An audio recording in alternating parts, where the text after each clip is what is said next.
Hello everyone. I hope everyone sounds good and healthy. I am Afreen from 2nd BCom General A section of Mahalakshmi Women's College of Arts and Science, Partipattu Avadi. I am here to share my views of the book The Thursday Murder Club, written by Richard Osman.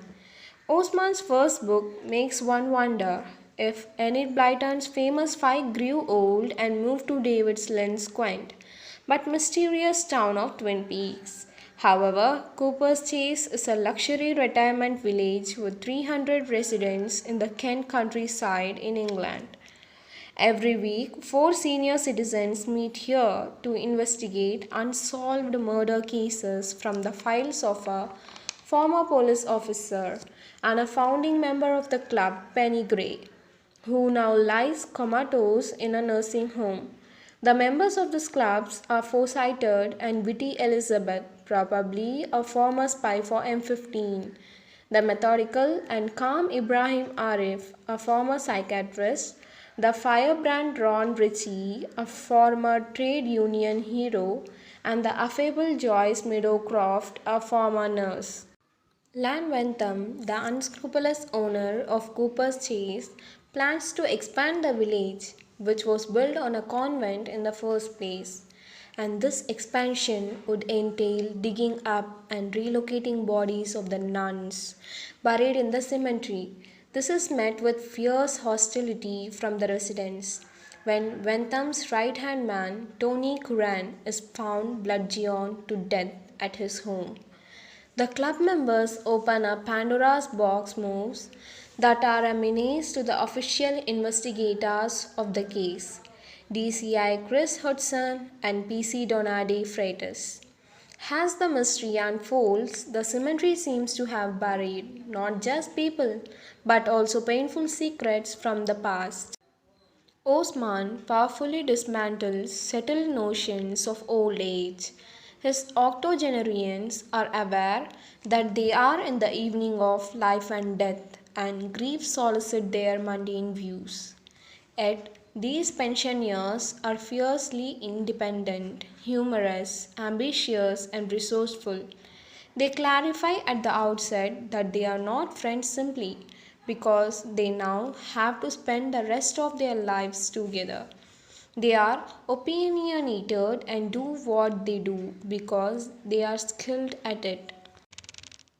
The author also utilizes his literary flair to demonstrate a compassionate understanding of gender and ethnicity and the attached prejudices at this nexus.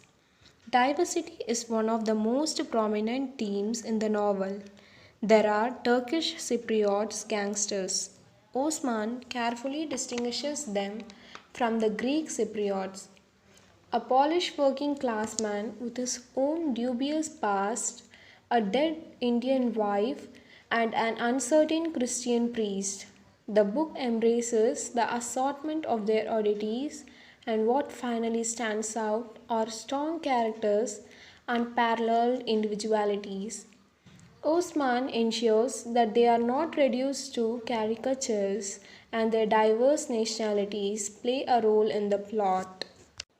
Among all the fascinating characters, Elizabeth Pisas is impossible to ignore.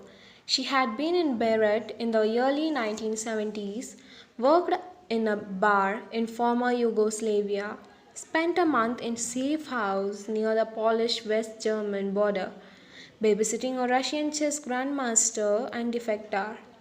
A man in Geneva owes her a favor and gets her a suspect's financial records and more. One might wonder why the author does not specify that she indeed was an officer for the M15. Like a true alpha, Joyce, and to some extent Donna, are her perfect foils, and yet within that prism, both maintain their own distinctiveness. Having said that, there is a parallel narration by Joyce in the book. Her musings, as she documents things in her diary, could have been avoided. It does not add much to the plot. The past and the present overlap, heightening the mystery in this ordinate, but that also deconstructs the myth of righteousness. At the end of the story, one realizes the crimes, victims, suspects, and investigation are not as pertinent as is the final delivery of justice. Did finding the killer mean justice has been served, or was it actually the murders that were just? The answer depends on the reader's own moral compass. Another way in which Osman explores morality's shaky foundation is through the parent child dynamic. The relationship of Joyce and Jonah, Bernard and Sophie, Ron and Jansen, Gordon and Karen, Maggie and Patrick are manifestations of rivalry, resilience, and revelations alike. Emotional baggage passed on from one generation to the other, affecting their future. The author takes care to craft his characters with their unique traits, differing opinions, and independent purposes in life. The global film rights of this record breaking bestseller, said to be a part of a two-book deal worth a seven-figure advance, have already been sold to Steven Spielberg's Amblin Entertainment.